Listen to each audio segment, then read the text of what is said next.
Shoshilinch, ertaga qaysi hududlarda qor yog'ishi ma'lum qilindi. Assalomu alaykum tomoshabinlar, kanalimizga yangi bo'lsangiz obuna bo'lishni unutmang.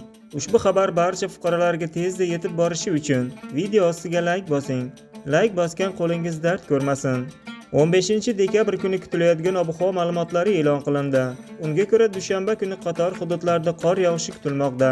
Qoraqalpog'iston Respublikasi Xorazm viloyatida havo o'zgaruvchan bo'ladi. Yog'ingarchilik kutilmaydi. Tuman tushishi kutilmoqda. Kechasi 3-8 daraja sovuq, kunduz kuni 0.5 darajalik bo'ladi. Buxoro va Navoiy viloyatida havo o'zgaruvchan bo'ladi. Yog'ingarchilik kutilmaydi. Tuman tushishi kutilmoqda. Kechasi 0.5 daraja sovuq, kunduz kuni 2-8 darajalik bo'ladi. Toshkent, Sirdaryo va Jizzax, Samarqand viloyatlarida havo o'zgaruvchan bo'ladi. Kechasi va ertalab ba'zi joylarda yomg'ir yog'ib, ayrim joylarda qorga aylanishi kutilmoqda. Kechasi 0.5 daraja sovuq, kunduz kuni 6 darajalik bo'ladi. Qashqadaryo va Surxondaryo viloyatlarida havo o'zgaruvchan bo'ladi. Kechasi va ertalab ba'zi joylarda yomg'ir yog'adi. Tuman tushishi kutilmoqda.